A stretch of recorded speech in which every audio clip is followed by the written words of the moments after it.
좋은 우리 늙은 날 정신과 의사 김석대입니다. 오늘은 요즘에 우리 많이 염려하는 우리뿐만이 아니라 전 세계가 염려하는 병이 있지요. 우한폐렴. 우한폐렴에 대해서 한번 생각해 보겠습니다. 네, 저는 직업이 정신과 의사입니다. 전문이 정신과인데 정신과 의사가 무슨 폐렴에 대해서 얘기를 하겠는가 생각하니까 조금 주제넘기도 합니다만은 이것이 바이러스에 의한 거고 저는 일반 의사로서 바이러스에 대한 생각을 좀 해보고 어떻게 바이러스를 피할 수 있는가, 바이러스로부터 우리가 보호할 수 있는가 이것을 생각하고 그렇게 함으로써 우한 폐렴에 대한 불안과 공포에서 좀 벗어날 수 있지 않을까 이런 생각을 하는 겁니다. 바이러스가 뭔지를 먼저 생각해 보면은 바이러스라는 말이 무슨 뜻인가? 그 어원이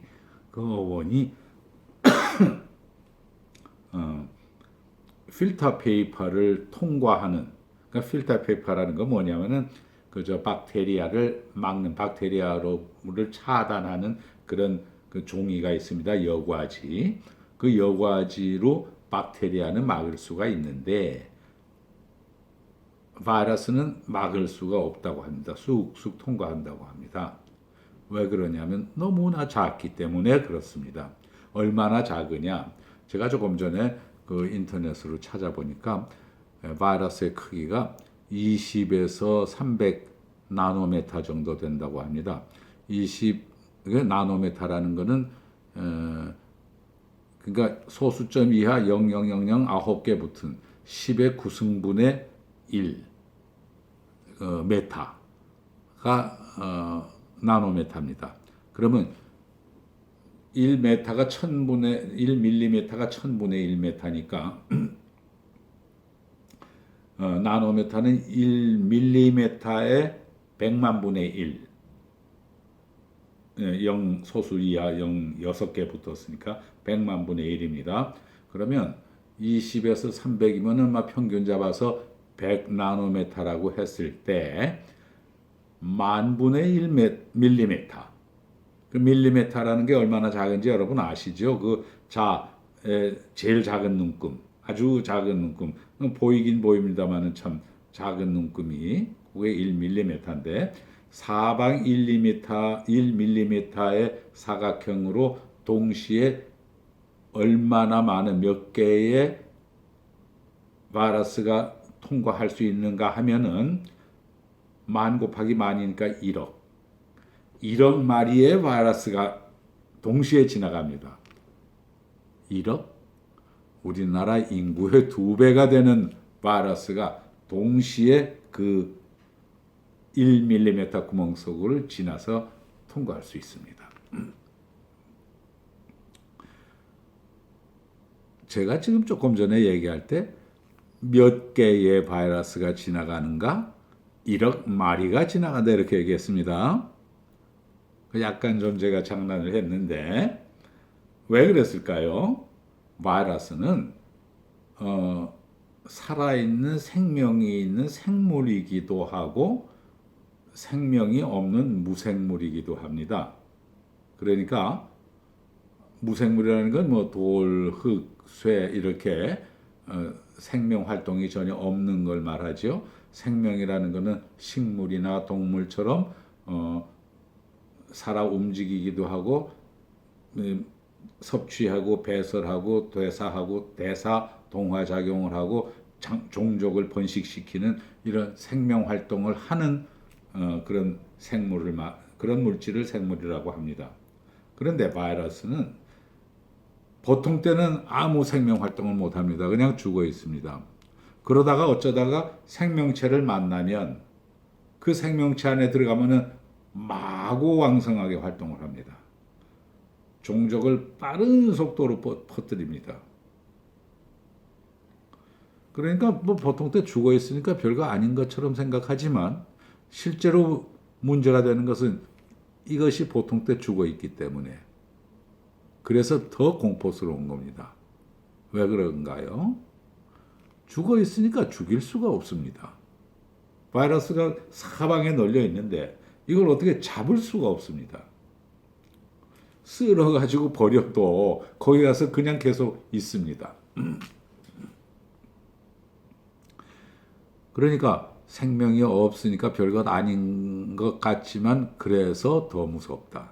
그래서 바이러스를 연구하는 연구기관에서는 연구하기 전에 무엇보다 먼저 만약에 실수해서 어떤 사고로 인해서 바이러스가 이렇게 누출이 됐다든지 바깥으로 새 나갔다든지 할 때 이것을 새 나가지 않도록 철저하게 방비할 수 있는 그런 시설, 또 만약에 새 나갔을 경우에는 그것을 박멸할 수 있는 그런 장치가 먼저 있어야 그 다음에 바이러스를 연구할 수 있는 자격을 갖게 되는 겁니다. 그런데 뭐 중국 사람들은 그런 거 따지나요? 먼저 그냥 어떻게 하든지 해놓고 보니까 그래서 이번에 이런 사고가 난 것 같습니다. 저기 사람이 만약에 망한다면 무엇 때문에 인류가 이 세상에서 옛날에 공룡이 없어지듯이 만약에 이 인류가 없어진다면 어떤 이유로 망할까? 여러 사람들이 여러 가지 얘기를 합니다. 어떤 사람은 뭐 핵전쟁 때문에 그렇다 이런 사람도 있고, 어떤 사람은 기후변화로 인해서 지구 온난화가 돼서 나중에 온도가 마구 올라가면은 너무 뜨거워지면 살기 어렵겠죠. 또 뭐 운석이 충돌해가지고 회성이라고 그러나요? 운석이라는 아주 좀 큰 별똥별이 와서 때려가지고서 큰 피해를 입는다. 이렇게 주장하는 사람도 있고요. 요즘에 와서는 인공지능으로 인해서 인류가 멸망한다고 주장하는 사람도 있고요. 그러나 그 중에서 가장 제일 그 신빙성이 높은 이론이 사람은 바이러스로 인해서 멸망할 것이다. 이런 이론이 있습니다.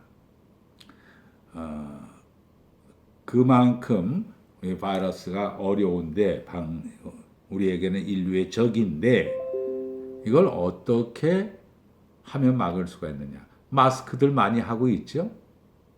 마스크. 근데 아까 뭐라고 그랬습니까? 필터 페이퍼를 통과한다. 박테리아를 잡는 마스크도 이 바이러스를 막지는 못합니다.